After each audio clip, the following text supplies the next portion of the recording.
Bueno, les voy a presentar entonces, en nuestro marco de laboratorio, este libro que es obra de Zaha Hadid, llamado Planetary Architecture, o Arquitectura Planetaria.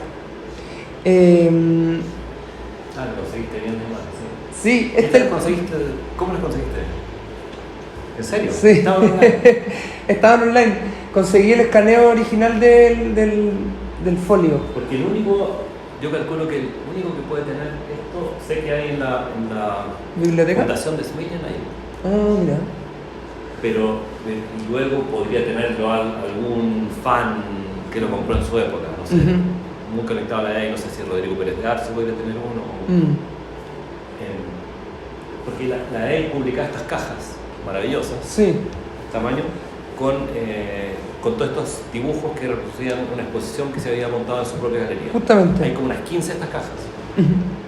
Yo compré 2 en su momento, pero una de Yumi del Parque de la Bellet y otra de Shin Takamatsu, un arquitecto japonés. En fin. Bueno, esta presentación finalmente va a ser en torno a este folio. Lo defino así porque pertenece a una exhibición realizada en la Architectural Association el 18 de noviembre de 1983. Fue organizada por Alvin Boyarsky, quien era el director de la escuela, en Londres. Y esta serie de folios, como entendemos, es una especie de carpeta, una caja que contiene una serie de dibujos y también texto en relación, en este caso, a la obra temprana de Zaha Hadid. Conseguí también estas imágenes que son parte de la inauguración. Sí, son parte de la inauguración de la exhibición. Y ahí están estos modelos que se fugan hacia el muro que te comentaba Enrique, que había encontrado imágenes.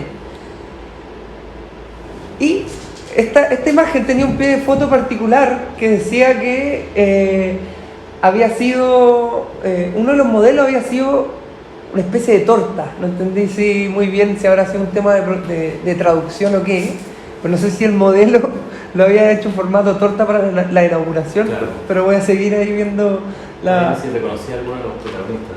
Sí. Entonces este espacio se abre justamente para estudiantes, ex estudiantes, docentes de la AA, y además conseguí estas Polaroid que son un regalo que hizo Luz Van Roy al archivo de Drawing Matter, y claro, también son el registro de la exhibición. Drawing Matter es curioso, ¿veis? Es una colección de dibujos en Nueva York. Sí, de la página de Drawing Matter pude encontrar esta... Sí, debe ser del Drawing Center, que colección de dibujos. Eso es. Entiendo que Claro, eso. Mira, aquí puede que tenga una incongruencia, porque dice Van Roy Gallery. No, por eso, claro, entonces debe ser Luz Van Roy, debe ser la dueña de la galería. Claro. Que sacó las imágenes y las mandó al...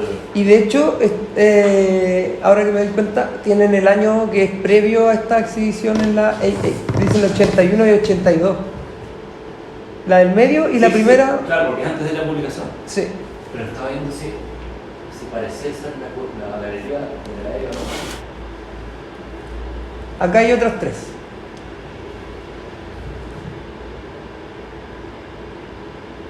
No puede ser la galería de la EGA. ¿No tiene pinta? No, creo que no. Bueno, sirven un poco como contexto para demostrar los dibujos que... No, de hecho ahí está 59 Clinton Place. Sí. Entonces está el... Pero 59 Clinton Place fue previa. Sí. Sí. Voy a comentar algo en relación a eso también. Qué buen material que era me hice detective del sí, internet. Así mismo me estuve desempeñando. Esta era la contraportada del libro, que entiendo esas franjas son las mismas que sostienen el material. No, una especie de caja de regalo.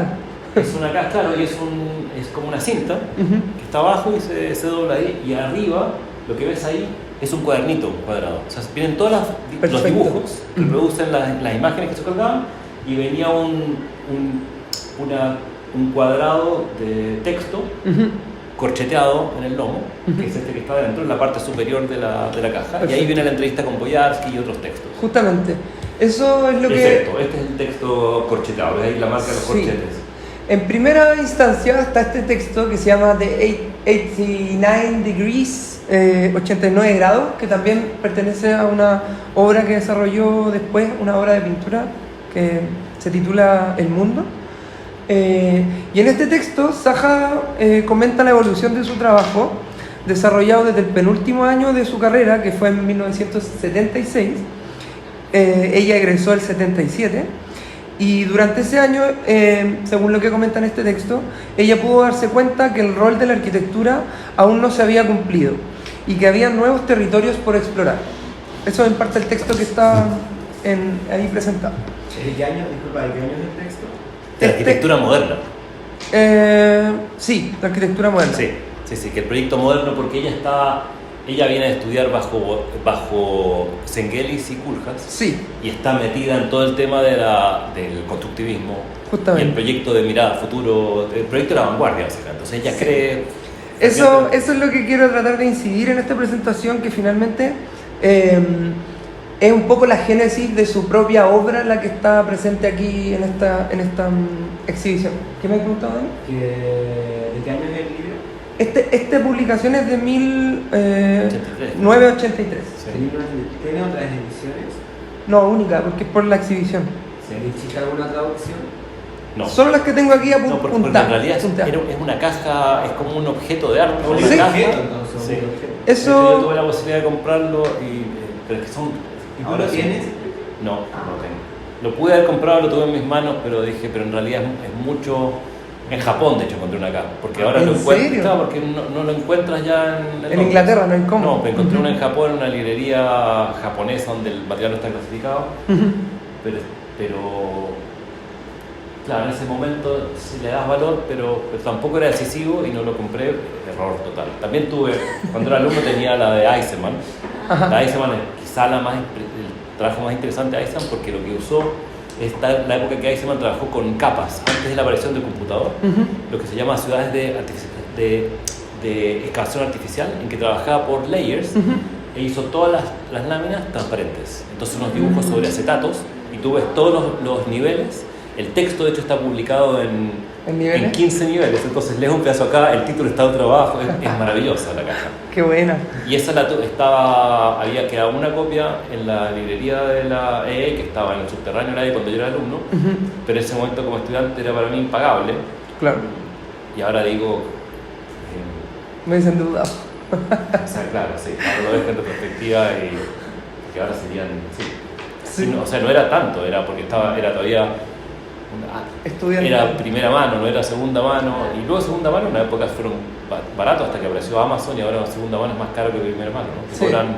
La reventa es peor. O sea, cuando yo publiqué ese librito chiquitito del registro del ordinario, me llega un mail en Estados Unidos primero, antes que apareciera, me llega un mail de alguien afuera, me dice: felicitaciones por la aparición de tu libro, veo que ya lo están revendiendo en Amazon por $500. Y digo, pues el libro todavía no ha aparecido. ¿Y cómo No fue el existe. pirateo desde la imprenta? No, porque en realidad empiezan a decir que lo venden como que está agotado y que se vende... Y generan además esa... Sí, el hype. Bueno, para complementar lo que había dicho antes, justamente ella especifica que tenemos la tarea de reinvestigar la modernidad, en este caso la arquitectura moderna, ya que sus esfuerzos fueron abortados y sus proyectos no fueron testeados. Nuestra tarea no es resucitarlas, sino desarrollarlas más allá. No es... Un paréntesis. Sí. Cuando dice esos proyectos, esas ideas no fueron testeadas, Untested es la palabra. esto es de Leaders New York, es básicamente el mismo punto de partida. Claro. De Sí. 5 años antes, que dice que todos los manifiestos no fueron materializados, no produjeron evidencia. Que es el punto de partida. Esto es debate del mundo OMA de la época. Justamente. Más adelante también voy a comentar algo sobre eso. decía que nuestra tarea no es resucitarlas, sino desarrollarlas más allá, y no es solo estético, sino que programático, y esto develará nuestro territorio. Y además finaliza la última línea, dice: esto es solo el comienzo. Bonito Saja escribiendo. ¿Hay Saja algo? escribiendo sobre el programa, porque eso duró 5 minutos, ¿no? Probablemente, Porque pero y luego el nivel de especulación a futuro, ¿no? eso justamente, que este párrafo podría considerarse casi una especie de manifiesto Exacto, sí. en torno a la obra que ella estaba planteando. Y una agenda. Una agenda y un manifiesto al mismo tiempo. ¿Y quién haría eso hoy? Nadie. O sea, es muy difícilmente, ¿no? Sí. Es especulativo, define hacia dónde va, Sí. y luego además tiene un cuerpo creativo excepcional. Eso es lo más sorprendente. Yo debo decir personalmente que no me había profundizado en la obra de Zaha Hadid y agradezco demasiado ahora O sea, además haber tú no profundizado. puedes llegar a medir lo que significaba ver uno de esos dibujos. Yo los vi por primera vez en el año 89, 88, 89. Reciente dentro de Claro, pero ver un dibujo y decir que, o sea, que no tenía... No había parámetros. No. O sea, en realidad, y es todo un trabajo personal, tampoco es que había 10 personas haciendo este tipo de dibujos. Claro. Aparecieron después de Zaha. Justamente. Y esta es la página en la que Alvin Boyarsky personalmente entrevista a Zaha Hadid. Paréntesis, ¿saben quién? Lo conocen a Alvin Boyarsky ya de nombre. ¿Saben Sí, quién el es? director de la Architectural Association Claro. durante muchos años. Que después, hoy es una sesión dedicada más o menos a la Architectural Association, Sí. porque van a haber algunos de los ganchos de Boyarsky para hacer que la Architectural Association fuera lo que es la Architectural Association. Sí. Entre ellos que Boyarsky, legendario, se conocía los nombres de todos los alumnos como Sabía- director. Conocía Tremendo. a todos los alumnos, a todos. Sabía Que no es una estaba- cosa menor. No, O sea, no para solo nada. está involucrado en el alumno, conocía por nombre a cada uno. Así como en Cooper Union, John Hader, el mito es que todos los lunes de la mañana recorría la escuela para ver, mira, acá se saltó una chapita, faltó, hay que arreglar, no sé qué. ¿No? ¿Es el mito? O sea, y es verdad, porque en realidad tenía el lugar, no es que estuviera impecable, pero estaba preocupado del lugar de la clase y el otro estaba preocupado de quiénes estaban ahí, porque él sabía que era una escuela, era una institución de debate, no una institución pedagógica, en que hay una gente de un estamento y otra gente de otro estamento. Eran todos en un debate, era una asociación de arquitectos. De hecho, para votar por decano, votan todos, y el voto de un profesor y un alumno vale lo mismo. Buenísimo. Es exactamente equivalente. ¿Y qué tan grande era la escuela en ese momento? Era más pequeña, pero igual... ¿Permitía conocer a todos los Sí, estudiantes? o sea, no. ¿No necesariamente? No, porque en realidad, aún así habrán sido 300, 500. Ah, no, entonces. Yo creo que ha sido unos... No, debe haber sido unos 300. A ver, digamos que... Sí, entre 200 y 300. O sea, igual es... Sí. No, demuestra el compromiso finalmente por el desarrollo Y parte interno. de las cosas, podemos hablar, porque Boyarsky es el gran transformador. Las escuelas que conocen ustedes se basan en algunos inventos de Boyarsky. Y una de las cosas que Boyarsky hizo, y que fue después imitada por algunos decanos, primero que transformar que la figura de decanato es, que en ese momento se llamaba chairman o director, es una figura que se basa en acciones de generosidad. Eso no deben conocer muchas escuelas donde eso ocurre, en que uno le da un espacio a alguien. Cuando o sea, Boyarsky está entrevistando a Zaha Hadid algunos años después de graduarse, y él es el director de la escuela. Claro. ¿No? O sea, está invirtiendo en gente que él produce o gente que va a dar clase ahí. De hecho, se llevó a mucha gente a dar clase y esa gente utilizó el espacio de dar clases para volverse arquitecto. Koolhaas, Schumi, Zengelis, muchos de ellos usaron el dar clases como una manera de dirigirse, de definir su agenda como arquitectos. Y no al revés, que tú eres arquitecto y te invitan por lo que hiciste para ir a mostrarlo. Sino que tú no eres nadie, no tienes absolutamente nada. Sí. Pero perteneciste a nuestra institución. No, pero no, porque eso sería la católica. Ah. Sería, la católica tomaría propiedad de ti. No, en el fondo son actos generosos. En el fondo, yo te doy un espacio porque a través de ese espacio tú vas a usarlo a favor para generar una constelación de gente que hace cosas diferentes y de la que nos vamos a nutrir. Entonces lo que hacía Boyarsky era apostar por gente interesante. Ok, pero entonces había una cantidad de personas que no necesariamente habían estudiado la Casi nadie. No, porque sí. Ya. En este caso de Saja sí. No, porque de hecho es un gran error que los profesores... La endogamia... O sea, no son la endogamia, porque lo que quería hacer Boyarsky define una cosa, perdón el paréntesis, pero igual sí, por favor. Boyarsky se podría decir que inventa la escuela heterogénea, en que en lugar de tener una escuela jerárquica donde hay una verdad de arquitectura y esa verdad emana desde una figura superior a estamentos hacia abajo, terminando los alumnos, Boyarsky cree que las escuelas tienen que ser heterogéneas, que todos tienen que hacer cosas diferentes, de modo tal que los alumnos y los profesores se deban posicionar al interior de una constelación de opiniones y formas de pensar. Precioso. Entonces no solo creía en la heterogeneidad, sino que en la abierta contradicción.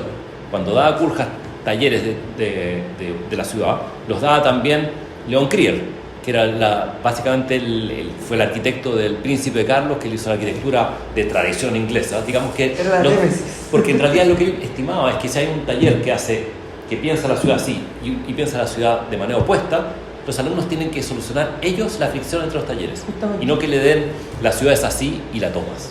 Justamente. Entonces, y por otra parte, él pensaba que si esos puestos de enseñanza se los da a gente que está forjándose como pensadores, va a utilizar la enseñanza para aclarar sus ideas, en lugar de enseñar desde la experiencia. Y por ende, va a utilizar la enseñanza como una manera de definir su trabajo futuro. Y fue un acierto, porque Coolhaas lo hizo así, Schumi lo hizo así. Eran gente que 27, 26, 27 años empiezan a dar talleres, dan talleres sobre una especulación y después esos talleres les permiten definir una agenda de trabajo. Sí. Ahora, hay una gran baluarte que tenía Boyarsky a su favor. Uno, una generación excepcionalmente culta. Entonces eran arquitectos que eran cultos. Segundo, una generación absolutamente diversa. ¿Por qué? Porque había un credo común de arquitectura que era la crisis del movimiento moderno. Todos habían sido educados en una suerte de idea común, que era Siam, la ciudad moderna, y todos habían visto cómo había colapsado la lectura moderna de la arquitectura, pero todos querían llevar lo moderno un paso más allá, pero en diferentes direcciones. Entonces lo que hace Boyarsky es congregar diferentes formas de pensar para desempacar nuestros dogmas y abrir el debate. Entonces se basaba la invitación generosa a ser: tú puedes dar un taller de lo que se te dé la gana en la medida que desplaces los límites de la disciplina. O sea, en la medida que tú agregues algo. Y lo importante no es desde dónde enseñas, si estás capacitado, si te posgraduaste, si tienes el texto indexado, sino que básicamente qué puedes contribuir al debate. Y uno lo puede juzgar en base a lo que estás haciendo. Entonces lo que creó Boyarsky es una escuela que se basa en el principio del centro cultural. Y que no es, a diferencia del monasterio. El monasterio es la contraria, básicamente, que emana desde una figura papal superior hacia abajo. Y esta emana de, básicamente, no sabemos en qué consiste la arquitectura, por eso la vamos a testear con muchas mentes de diferente edad, diferente tipo. Y todos los arquitectos que se formaron en ese mundo, de alguna manera, conceptualizaron este modelo, que era un modelo que además permitía que los profesores crecieran dando clases, en lugar de que los profesores se mediocricen dando clases, que es el modelo que conocemos. Claro. Que básicamente uno da clases después de haber logrado un cierto pedigrí en la escala, que ha sido contratado, los antecedentes, etcétera, y de ahí empieza lentamente a morirse, ¿no? a secarse, a decaer internamente, porque los desafíos son cada vez peores, y eso se va representado por cuerpos de estudiantes que no solo que están tratados, infantilizados a través de la lógica del cliente, sino que esa infantilización permite que los alumnos no les signifiquen ningún tipo de conflicto cultural a los profesores, y por eso no crezcan ni los alumnos ni los profesores. Justamente. Esto es la cara opuesta a lo que había pasado en París. En París, al otro lado del canal, en el 68, los alumnos dicen: lo que nos enseñan como arquitectos es totalmente irrelevante. Grandes esquemas composicionales sobre encargos que no tienen relación con el mundo social actual, con la sociedad, ni con la tecnología actual. Y lo que hicieron es desbancar la enseñanza. Boyarsky, ¿qué hace? Logra, un mundo menos politizado del inglés, pero lo que plantea es profesores mucho más jóvenes, muy cultos, que están trabajando de cerca con los alumnos. Entonces, profesores mucho más jóvenes, cuya distancia con los alumnos no es tan grande, y alumnos más adultos, donde básicamente todos trabajan en una estructura de laboratorio. De ahí viene la palabra laboratorio, que básicamente trabajan no como en el sistema francés, que era profesor contra alumnos, alumnos contra profesores, donde hay alguien de pedigrí muy alto y alguien de pedigrí muy bajo y toda la jerarquía para pasar de uno a otro, sino que trabajan juntos en un experimento planteado por el profesor. Y lo que puede pasar, ¿qué puede ocurrir? Que un taller no funcione bien, y si hay un fracaso, ¿a quién le importa? Claro, estamos testeando. O sea, y eso lo puedo corroborar yo porque Schumi, cuando fue nombrado decano de Columbia, aplicó el mismo sistema en Columbia. Y cuando yo empecé a dar clase, lo di con el mismo llamado, básicamente. Sí. Y me tocó, de hecho, en el primer taller, en que yo había dado 3 talleres en la escuela, me tocó competir con alumnos con Stephen Hall, que tenía, qué sé yo, 50 y algo y 3 números del croquis, y básicamente de ahí descubres que los alumnos eligen diferentes cosas porque están formados y siguen diferentes cosas. Y que en el fondo hay algunos que se han interesado en lo que tú haces por tales razones frente a lo que hace tal, porque el mío era abierto, el otro era más matón y hay que hacer las cosas de esta manera, primero la acuarela y después... Claro. Entonces pero en realidad hay 20 que hacen diferentes cosas y es un universo absolutamente heterogéneo de formas de encarar el taller. Sí. Entonces, que Boyarsky entreviste a Zaha Hadid es inusual. Dentro de su figura invierte, no es como el más joven entrevista al mayor o el de más pedigrí, el de menos pedigrí, y tampoco está haciendo propaganda de su institución, no, a pesar de que igual está mostrando que su institución está produciendo cosas. Sí. Perdón la nota a pie de página. Por favor. No, creo que es clave para también entender que en esta entrevista Boyarsky justamente lo que intenta es dejar como protagonista a Zaha, y su primera pregunta, de hecho, que también tiene relación con la escuela en la que él dirige, le pregunta si, le comenta que su carrera de arquitecta se relaciona completamente con la escuela y cómo ella se desarrolló como estudiante, posteriormente como docente y actualmente en su práctica. Y a esta primera pregunta Zaha comenta sin demasiado tapujo, lo cual para mí también es una especie de sorpresa, cómo fueron sus primeros años nombrando a sus profesores, diciendo cuáles fueron de mayor utilidad, y también algo bien curioso que comenta el caso de unos profesores que la veían como una especie de princesa iraní, claro, como media árabe. O sea que en realidad, como que, claro, había una especie de cosificación que siento que también es algo... Es que también, primero porque ese era un prototipo en la de... ¿Qué cosa? O sea, que llegaba una persona que tenía un título nobiliario. Ah, princesa, básicamente. O sea, que aparecía en la lista como con el nombre de noble, básicamente. Perfecto. Podía aparecer un alumno así como príncipe, no sé qué sé yo. Sí, en realidad no sé si este será su caso, pero su caso hablaba más como una cuestión racial principalmente. Era aristocracia iraquí. Claro. Su padre era un ministro, básicamente. Perfecto. Sí. Antes de la guerra. Antes de la guerra con Irán en el 78. Eso ella misma comenta en esta entrevista, que para ella resultó súper o sea, su hermano que le pide el apartamento Eaton Place, está detrás de Buckingham Palace, es como impagable, digamos. Ah, ya, es un... O sea, no es un lugar del proletariado londinense, es como... No, claro. Es como, no sé con el equivalente de acá, sería... Pero es básicamente la Quinta Avenida, no más, porque esto es Londres, que es antigua... O sea, una posición absolutamente privilegiada. Sí. O sea, eso no hay ninguna duda. Claro. No es nobleza árabe, que era el cliché. Claro. Pero digamos que tampoco fue... no era proletaria. No, pero el tema es cómo utiliza a su favor los recursos, porque la línea que utilizó es totalmente inusual, ¿no? Es una persona... Justamente. Iconoclasta, especulativa, vanguardista, creativa a niveles excepcionales. Sí, bueno, eso es lo que ella finalmente también va comentando en estos primeros talleres en los que tiene esta o sea, a diferencia de la nobleza inglesa, situación, que es completamente estéril, ¿no? Sí, pues. O sea, de hecho, y en particular conservadores.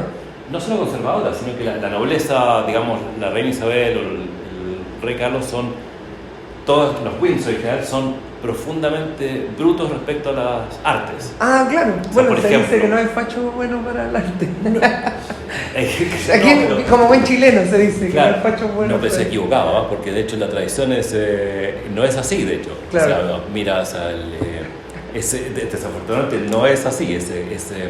Generalmente hay un aristócrata que decide ser desviado, como qué sé yo, Joaquín Edwards Bello, Claro. Edwards o Mata o Claro. Huidobro, o sea, esos no son proletarios personas- chilenos. Sí, claro. Pero digamos que la nobleza inglesa frente a la nobleza europea es profundamente... O sea, por ejemplo, el Louvre es el museo real, la colección real francesa, que Ya. luego de las conquistas napoleónicas reunieron más pinturas. El Prado es la colección real española. El Rijksmuseum es la colección real holandesa. En Londres no hay museo real. Porque son La estériles. National Gallery, que es el Claro. equivalente, es como el Met en Nueva York, que es una colección de gente de clase alta que coleccionaba y que reunió sus colecciones para hacer una galería. Y la realeza británica tiene sus pinturas en el Palacio de Buckingham, el Palacio de Windsor y el Palacio de Hampton Court, ¿no? Colecciones privadas. Y no se les ocurrió que en realidad al vulgo le puede interesar ver sus pinturas. Las tienen en sus casas Sí. y nunca la abrieron. O sea, es ese nivel, Sí. pero tampoco porque le dan importancia. Es como que lo que está ahí está en el cuarto de no Un sé qué. hermetismo inconsciente, claro. O sea, es básicamente no...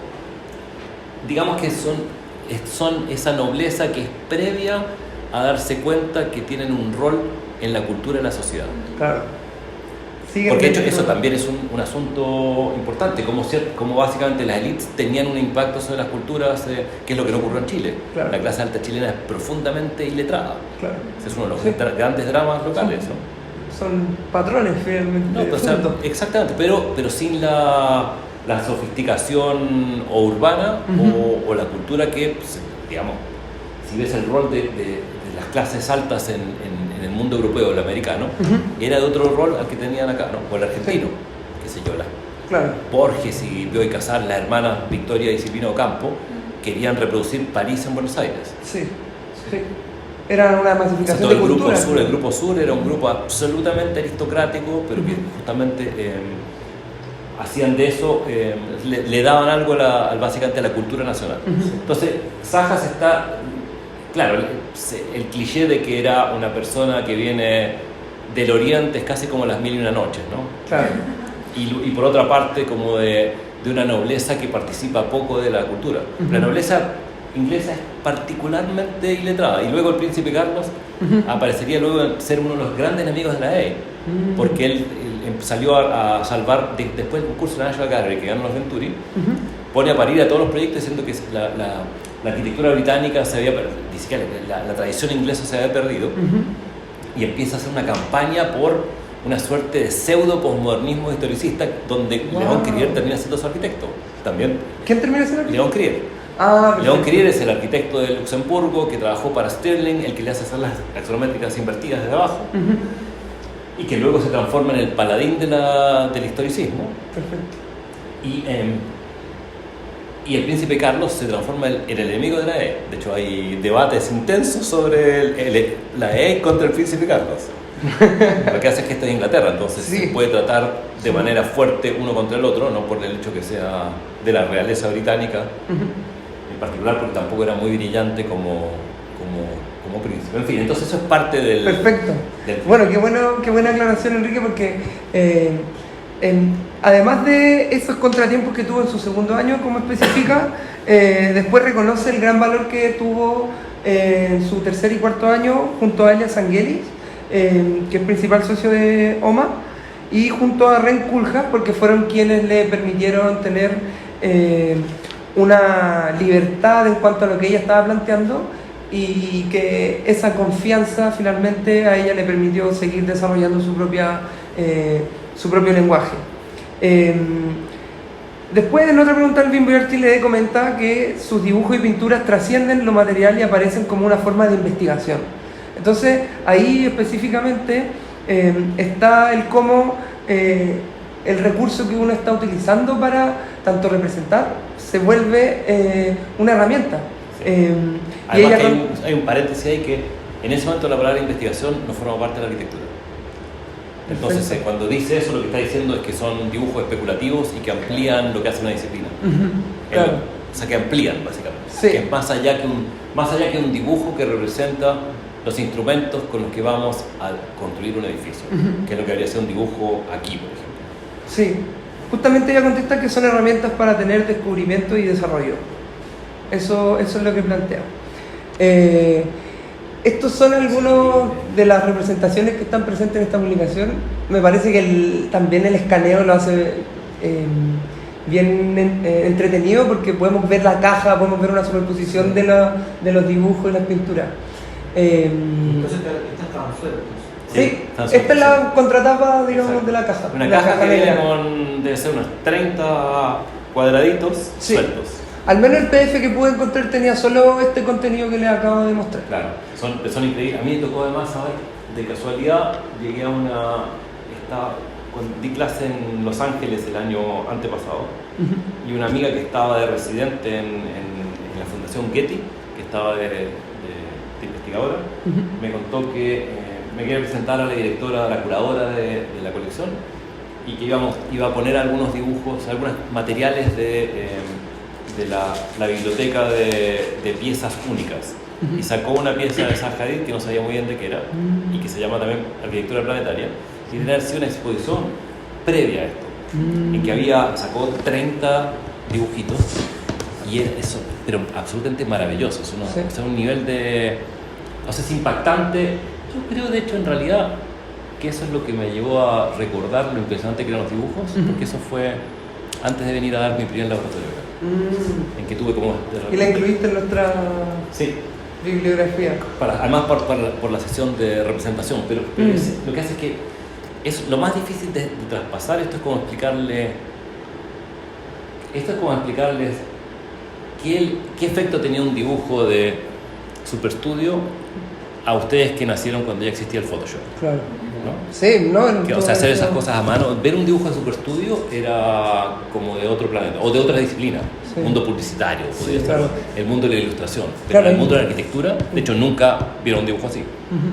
No, Era, Jamás. Yo era muy difícil inicial- producir un dibujo así, la Sí. dificultad, o sea, por eso el chiste que cuando montaron una exposición de Superstudio después del 2003, la primera vez que se montó una exposición, y tratan de traer a alguien de Superstudio a Nueva York a esta exposición, y uno no puede viajar porque había sido del PC y entonces no le daban la visa, el otro se negaba a ir a Estados Unidos, el tercero le tenía miedo a los vuelos, el cuarto había muerto, pero el quinto puede viajar, llega, entonces le pregunta sobre el contenido por ahí y él no podía responder nada porque en realidad era el que manejaba el aerógrafo, ¿no? Porque el aerógrafo conoce el aerógrafo, que Sí, era la herramienta, un compresor sí. de aire que pasaban pigmentos y que lograba que costaba mucho controlar. Sí, Son no, sí. dibujos de mucha calidad gráfica. Bueno, los dibujos de Zaha Hadid son... esos dibujos, ese de allá, ese ha sido uno de los primeros que vi. En ese momento no podías imaginar qué tipo de arquitectura llevaba a esos dibujos, Sí. o cómo se vinculaba con esos dibujos. Son de un nivel de invención. Sí.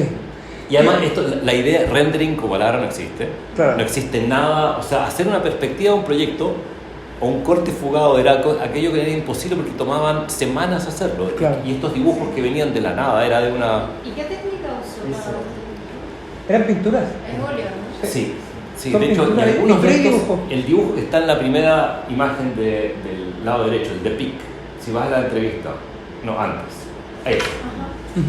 Ese hay unos dibujos que son como de aquí hasta acá, así, una pintura enorme.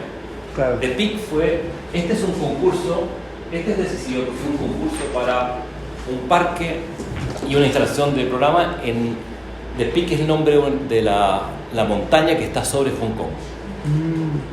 Y Zaha gana ese concurso en el 83 Ah, mira. y Yumi gana el 83 El de la Villette. la Villette. Y esos dos proyectos, lo plantea Yumi, son los que cambian la manera de entender la escena en ese momento. Hay un cambio respecto a la generación que estaba mirando el pasado postmoderna de los años anteriores. Justamente. Y lo que presenta Zaha son unos dibujos alucinantes y donde su relación a la realidad es totalmente especulativa. Claro, y la escala igual del dibujo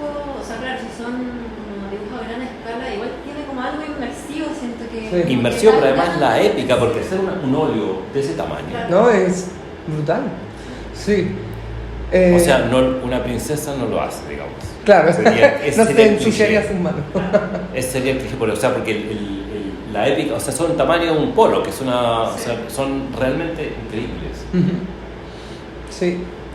Quería complementar además con esta investigación que encontré, una tesis de Nuria Álvarez, que es justamente también de la Architectural Association, y habla sobre este proyecto en particular que Enrique había comentado, que es el 59 Eaton Place, que fue un encargo que le hace su hermano para poder remodelar este departamento que él tenía. Y en parte de esta investigación, voy a leer aquí textual un poquito. Ese dibujo es alucinante, ¿no? Sí, De abajo.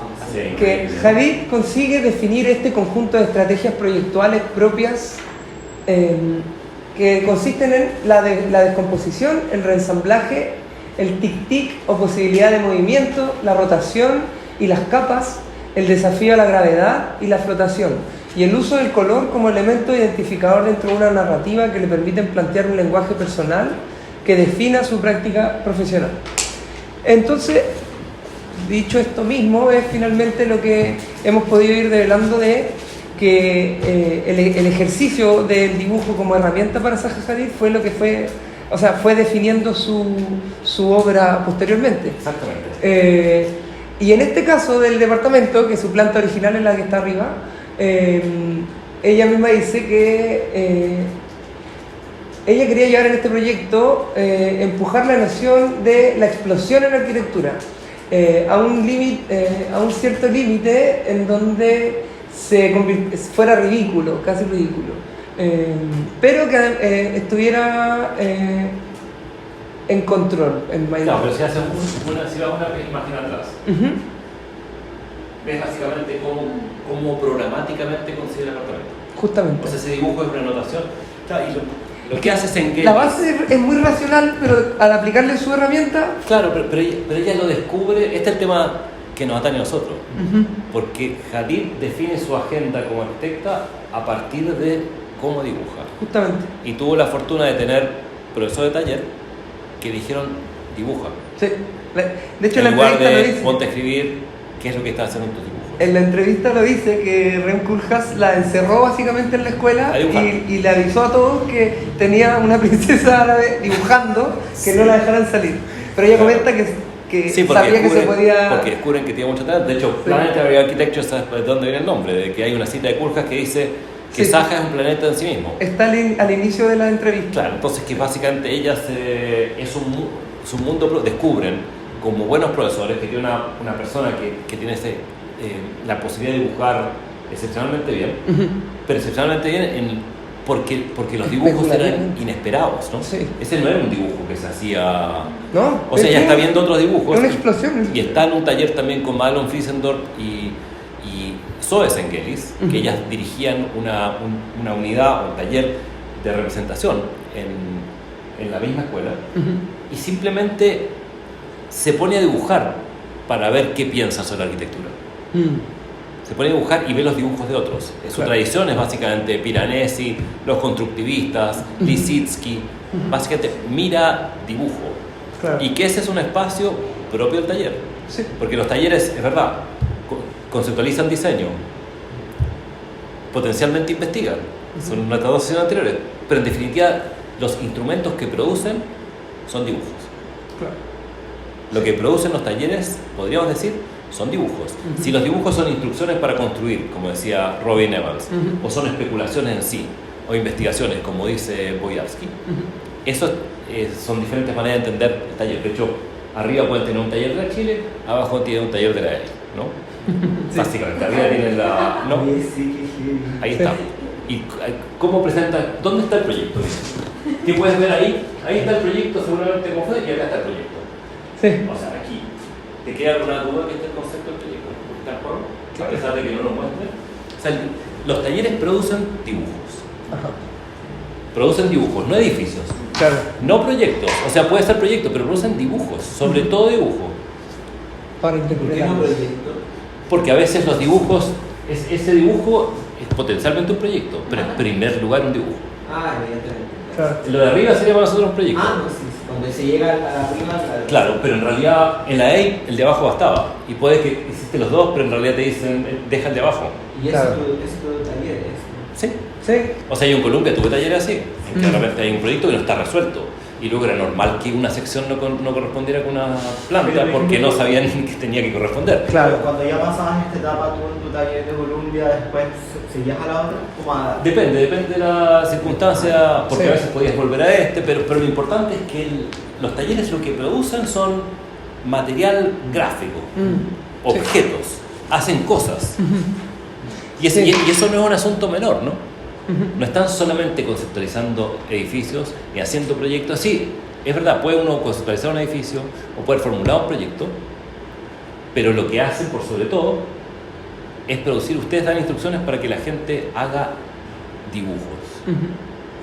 Sí. Porque si lo ponemos de manera tan banal, como que lo que hacen es dibujos, eso les puede permitir repensar qué es lo que ustedes hacen. Entonces, si hacen dibujos, yo les podría decir que hagan 100 en el semestre, y no importa de qué. Claro. Es un buen taller, por ejemplo. Este taller vamos a hacer 100 dibujos. Ustedes deciden. Punto. Es un encargo. Listo. Porque tú estimas que si hacen 10 dibujos, van a ser consistentes. Si hacen 100, van a tener que hacer diferentes tipos de dibujos. Se van a aburrir o no van a alcanzar a hacerlos, van a tener que apurarlos y al apurarlos van a lograr algo. Pues podría decir que hagan 1000 dibujos. Sí. De hecho, eso es un formato.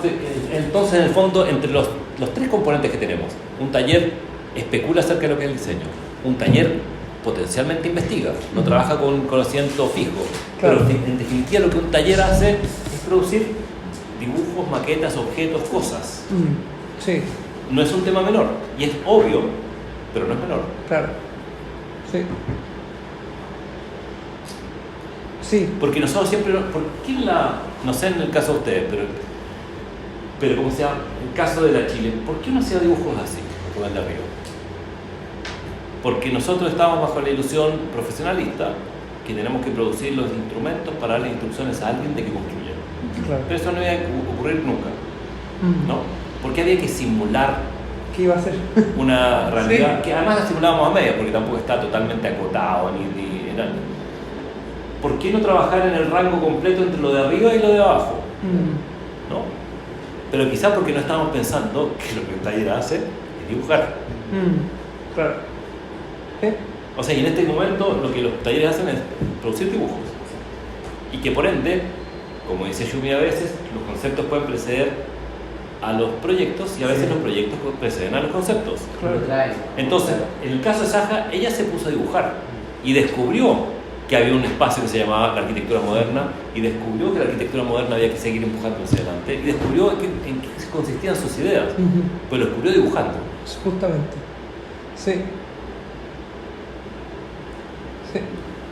Yo tengo justamente eso como cierre de la presentación. Pero es muy que linda, de hecho, es muy buena, además A tiene muy colación. buen material para mirar. De hecho, ahí está, esa es la Esa es la pintura completa. Sí, y ahí ves, hay básicamente una planta fugada, Fugada. Sí. pero en que ves la constelación más bien como el dibujo de abajo en la Sí. pieza anterior que en la parte superior, ¿no? Sí, es que parte de su propuesta Es un loft con objetos. era poder amplificar la condición vertical del departamento, que no la tenía. Claro. Entonces, exacto. por eso ella finalmente Por eso hizo la fuga así. presentación. Y luego que son una constelación de objetos, en realidad decir acá hay recintos. Sí. Y es la manera de pensar en el proyecto, ¿no? Pero usted no puede llegar a imaginar lo sorprendente que era ver un dibujo de Zaha Hadid. O sea, yo cuando lo vi fines de los 80, era... Claro, yo estudiando en la Chile bajo dictadura, lo primero que pienso es, o sea, cómo se permiten estas... cómo Libertad. este proyecto logra vincularse con una... Pues tú me imaginas primero que la perspectiva es realista. Claro. O dónde está exagerada, o sea, no podías imaginar el tipo de arquitectura que detonaba, ni hablar del hecho que te habrían rajado, pero de manera simbólica, en el patio, ¿no? O rosado. Sí, me imagino. Pero acá ven que, de hecho, y sí uno puede decir un taller en realidad produce dibujos, uno sabe que el dibujo es un espacio de especulación, no necesariamente un espacio de verificación. Y no creo que haya mejor ejemplo que ella. Además, todos los ejemplos, y esto es uno de los temas más lindos, de cómo todo aquello que se produce con el computador 10 años más tarde, en realidad no, 15 años más tarde. No, a ver, sí, 10 años más tarde empieza. En el 93 Columbia adopta el 92 el computador como una herramienta de especulación.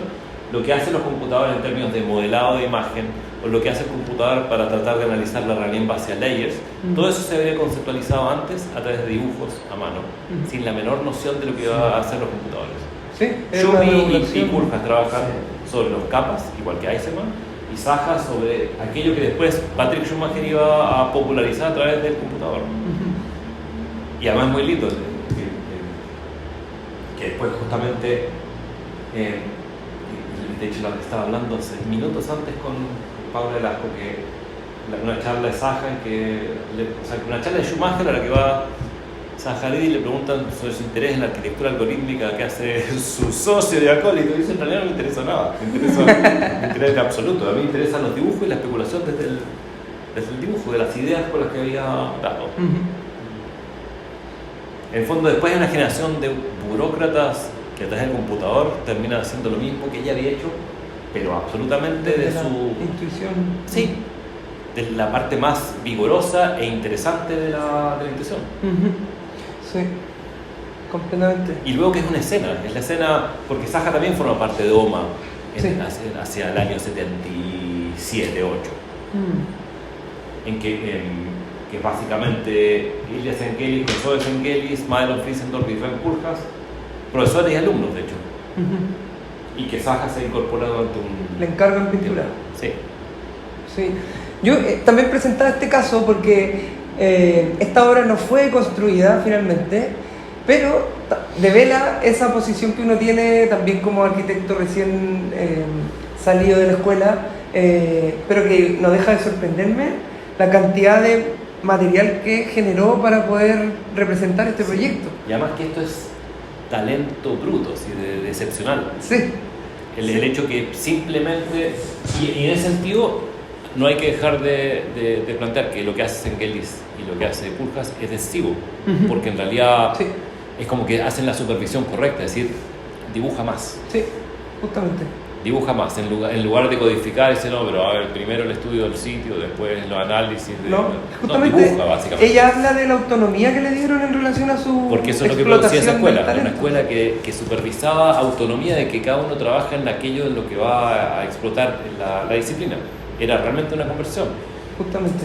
Entonces logran nutrir su cuestión, pero cada vez es de una creatividad y vigor excepcional. Sí. Y luego no solo cambia la arquitectura, cambia la manera en que los arquitectos operan, porque ganarle un concurso a Saja era imposible. Sí, ya es de hecho, Puljas lo dice, o sea, su alumna, lo que quieras, pues, o sea, si compite Saja tenemos que entrar a una liga diferente, no podemos jugar con representaciones, porque estamos perdidos. Sí. ¿A qué edad muere Saja? ¿Cómo? ¿A qué edad muere Saja? Murió en los 64, si no me equivoco. Hace 2016. Sí, hace súper poco. Sí, muy joven. Sí. Es que ayer lo vi. Miraya no tenía 55, es cierto, tenía menos de 50. Yo leí que también era otro... Bueno, sí, curiosamente, ¿qué tiene en común Miralles con Saja? Son de las últimas personas que desarrollaron maneras de dibujar. Sí. Sejima también. Los últimos son Sejima y Miralles, que inventaron una manera de dibujar. Sejima, esta manera diagramática absolutamente, casi como de circuito eléctrico, de una precisión excepcional, pero también puro talento. Sí. ¿Y ese talento dónde viene? De Toyo Ito sabiendo supervisar el talento también. Justamente, sí. Y de hecho, un dato peculiar para el mundo contemporáneo, quizás de los arquitectos más influyentes de los últimos 20 años, Zaha Hadid y Sejima son, diría que de los 4 más influyentes, ¿no? 2 arquitectas. Sí. Y las 2 arquitectas vienen de los medios más conservadores imaginables, el mundo árabe y el mundo japonés. Bueno, hay que se suele decir que dentro de esas condiciones... A contrapelo, desde sí, luego, exactamente. aparecen- O sea, no es una casualidad. No, para nada. No es una casualidad, excepto que también recibieron los espacios que les permitieron florecer, Ujú, pero lo supieron utilizar. claro. No es que nadie les hizo la carrera, supieron utilizar a favor condiciones adversas y en el momento que alguien les dio la posibilidad de florecer, lo explotaron al máximo también y en particular por talento y por determinación a su propio proyecto. Ujú, sí. O sea, porque además es absolutamente único, el trabajo de Sejima también era totalmente único. De hecho, cuando la primera monografía de Sejima, medio número del croquis.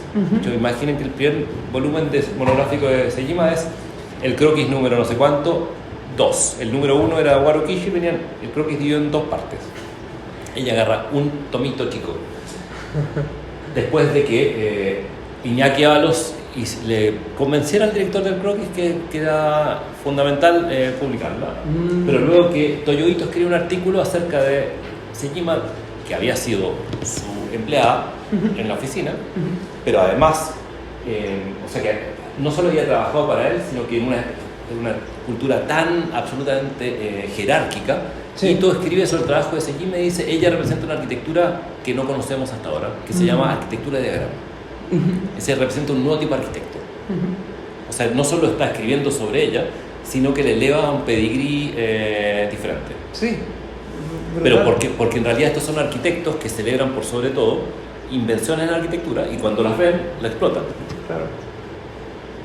Sí. Qué buenísimo. El efecto, claro, y es verdad, muere muy temprano. Tiene dificultades enormes porque digamos que hasta el año 90 y... ¿Cuándo es? El 90 y... mediados de los 90 se construye su primer proyecto realmente relevante, que es esta estación de bomberos en Vitra, Cierto. en Weil am Rhein, y luego gana un concurso importante internacional en el año 94 o 5, que es la ópera de Cardiff. Lo gana con un proyecto excepcional y se lo empiezan a sacar el proyecto, y de hecho A sacar como de no permitir. a que no va a ir adelante, y salen a defender el proyecto. Richard Rogers salió a defender, o sea, públicamente. Yo lo vi muchas veces dando charlas respecto a la importancia de que ese proyecto se llevara adelante por su valor cultural, y el proyecto se cayó, y ahí todo el mundo pensaba que la carrera de Saja iba a ser la carrera clásica de una persona con mucho talento que tiene la posibilidad de hacer algo y después cae. Y luego como que tuvo un despegue hacia el inicio de los 2000, meteórico, pero después fue quizá mucho. Fue demasiado claro. Sí. Surfió la ola. O sea, yo creo que en realidad hubo una circunstancia temporal que pidió más proyectos, aunque tenían proyectos bastante excepcionales, pero digamos que independiente de sus proyectos, este trabajo le supuso una agenda de trabajo, y además una agenda que no era compartida con nadie, era su propia agenda. Sí. Y que además cambió la arquitectura de manera decisiva. Cambió la manera en que los concursos se organizan, cambió la manera en que la práctica se lleva adelante, cambió la manera de conceptualizar los proyectos, y todo empezó haciendo dibujitos en un taller. Muy bueno. O sea, que no es nada menor, ¿eh? No, para nada. Es impresionante, de hecho. Además, en la escuela hubo momentos que no era tan lejano esto, que hubo momentos en aquella época, digamos, al fin de los 80, en que los alumnos hacían un proyecto para que los profesores los rajaran simbólicamente frente a toda la escuela. Sí. Que alumnos hacían proyectos para ir a plantear la idea a los profesores que los profesores no iban a aceptar, Sí. en plena dictadura también. Hubo algunas entregas que eran, no ahí, pero bastante en el borde, ¿eh? Sí, yo sabía un par. Sí, o sea que, ¿de cuáles sabías tú? Quizás son las mismas. O sea, no Bueno, sé si el punto A Manuel revolucionario. Peralta lo conocen, ¿no? No. ¿Qué? Manuel Peralta, ¿han escuchado hablar de él, no? Manuel Peralta, artista, ¿no? Sí. Sí. Él, digamos que es de los últimos en la escuela que... Pero él es arquitecto. ¿Sí? O sea, no, claro, sí y no, porque no terminó la escuela. Abandonó la escuela antes de Él hizo terminar. la reproducción de la Fansworth. Exactamente, él, exactamente, sí. Ah, ¿ya hizo? ¿En Sí, madera? Sí, Sí, en madera. en la galería Patricia Reddy. Claro, pero después la... Está en el Mac, estuvo en el Mac también. Ah, también la montó en el Mac. Sí. ¿Será de la pizza de La primera porque entraba justo, era porque el tamaño era casi el mismo. Entonces como que no había espacio para nada más que la Farnsworth. Sí. Manuel era alumno acá y claro, yo lo conocía por otras... en la época que yo era ayudante de un taller y Manuel hacía proyectos que estaban totalmente metidos en esta tradición de representación. Y no tenía ningún inconveniente en que lo rajaran una vez tras otra, hasta que en un momento decidió que no iba a titularse. Pero Bueno, fue muy lindo ver que en realidad... Fue su persistencia. Sí, pero además hizo su propia carrera. Sí. Pero había varios antes. Entonces ya no pasa, es raro. No, porque lo mismo que hablábamos. Ahí es donde empezamos con Miguel, la cultura de la estabilidad. ¿De la? Estabilidad. Sí. Totalmente. Manuel tampoco era un acomodado como Saja, o sea, tenía convicciones, ideas y... Las llevó. Sí, Sí. sí, y buscó su forma no de ser arquitecto, de operar culturalmente a través de lo que hizo como alumno a contrapelo de la escuela, porque en realidad era... La escuela, claro, lo trataba mal, también hay que decir que también él no hizo... casi él es de la generación última, que es un poco más el que privilegió esa posición de renegado, y es que hacías las cosas para que efectivamente te rajaran. Claro. Se tomaba su posición. Claro. Porque en realidad no le había costado nada que no fuera así. Tenía mucho talento. Claro. Había otros antes que en la época que uno sacaba en taller un 7 y de ahí se podía permitir un 1, entonces iba y provocaba las iras de los profesores. Entonces pues, pasabas de una a la otra, ver hasta dónde podías empujar para ver si habías irritado demasiado a profesores muy conservadores. Y en realidad el límite era bastante pequeño. Muy bueno. Sí, pero había de hecho, es curioso, eso también, había enorme talento en esta escuela, sería inimaginable también, enorme talento del tipo cómo se dibujaba un proyecto.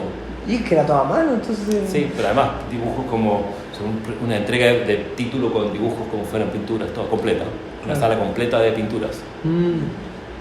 Sí. Para que alguien sacara un 1 y volviera el año que viene y le pusiera un 1 de nuevo y volviera el tercer año y le pusiera un 7, pero porque ya era... Un nivel de persistencia. Claro. ¿Pero es un título? Sí. Ah, perfecto. Sí. Sí, claro. Bueno, para concluir... Era una época en que la gente no perseguía el éxito. Es difícil explicarlo hoy en día. Que el éxito no era la manera de medir que tu trabajo era bueno, sino que por el contrario, el éxito permitía medir que tu trabajo era seguramente malo. Seguro. Es curioso, ¿no? Es más intensivo. Información de la época. Sí. Quería concluir diciendo... Es muy lindo ver esto con el anacronismo, ¿no? Sí. Ahora, porque es que me pasó eso cuando lo vi en Los Ángeles, de repente verlo. A mí me voló la cabeza. Esto era excepcional. Y hay que... Claro, y nosotros no tenemos la posibilidad de ver los originales, porque son... de distribuir acá las 30 imágenes y mirarlas. Claro. El trabajo es realmente excepcional. Ese es más, digamos, el de la derecha es más convencional. Sí. Pero aún así, ¿no? En esa época. Sí. Y también pude entender que parte de su ejercitación en estos talleres que tú comentabas de Zoe Sangueli, Sí. partió representando un cuadro de Malevich. Claro, sí. Y ahí también hay una relación completa en cuanto a... Sí, porque ellos estaban obsesionados con el constructivismo ruso. Con Sí. Lissitzky. Malevich, Lissitzky, absolutamente, sí, completamente. Y eso aparece también en los dibujos de Schumi y los primeros dibujos de Kuljas también. Sí, definitivamente. Lo que hace es que un dibujo de Kuljas frente a un dibujo de Saja es como segunda división. Claro. O sea, no entra... Yo creo que Kuljas tuvo que hacer dibujos deliberantemente malos a propósito, Claro. porque no podía entrar en el territorio Sí. como de que... Del talento Sí. nato. Sí. Qué bueno. Toda la cultura de lo que después se llamó en los 90 seamless, la arquitectura sin costuras, ¿no? Que no tiene uniones, que es lo que lleva al terminal de Yokohama, etc. Eso lo pueden ver en primera línea en estos proyectos, ¿no? Claro. Sí. Y en realidad revelan una escena que estaba especulando sobre arquitectura. Y esa es la gran apuesta de Boyarsky, que esa escena produjo muchas personas muy singulares que hacían diferentes cosas, pero que formaban parte del mismo fermento de gente que debate intensamente sobre qué tenemos que hacer para llevar el proyecto de la modernidad más allá. Sí. Rodrigo La Pedernales lucidez- formó parte de esta escena también. La como lucidez de profesor. declararlo creo que es notable. Sí, y el atrevimiento. Hoy sería considerado o pretencioso, o sería pretencioso, porque Sí. en realidad nadie te creería si tú dices que en realidad tus preocupaciones ahora son empujar los principios de la arquitectura moderna. Sí, sería un chiste. Claro, exactamente, parecería un chiste o un anacronismo. Sí. Quería comentar unos puntos finales que finalmente, para dar cierre a mi presentación, que este caso de la exhibición también es un análisis en retrospectiva que Saja puede hacer de su paso por la escuela y por su producción de dibujo, que la propia escuela se encargó de engrandecer a su estudiante, docente, y en este momento ella ya está desarrollando su práctica, y también identificar cómo a partir del ejercicio académico bien amparado se puede crear una práctica disciplinar. Y bueno, con el talento y la persistencia que tenía, por supuesto, Saja. Claro, pero eso se cultiva. Sí, pero había un ejercicio académico que buscaba ese... Sí, pero y básicamente esto es un efecto de un atributo que es absolutamente escaso en la universidad, que es generosidad. Claro. Porque básicamente generosidad primero de que Saja, quién sabe con qué antecedente de venir a estudiar matemáticas, entra Sí, a matemáticas. estudiar. Luego tiene a dos profesores que dicen, tú dibuja, porque ven que tiene talento en eso y inflectan su propia enseñanza para supervisar y que ella sea buena en lo que hace. Y luego un decano que había puesto a los profesores a hacer lo que se les dé la gana y que nadie los supervisa con que vean cuáles son los programas y que para la acreditación y el informe de no sé qué y me trajo el memo de no sé nada y que luego la entrevista para mostrar básicamente lo que está haciendo la escuela. Estos son una cadena de generosidad y la generosidad es absolutamente escasa.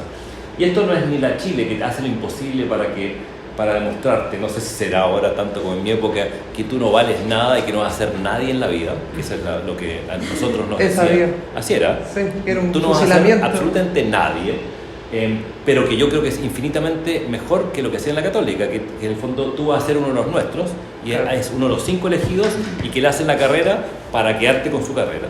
Claro. Eso es un poco peor que lo que nos hacían a nosotros, porque nosotros no esperamos nada de la De vida. nadie.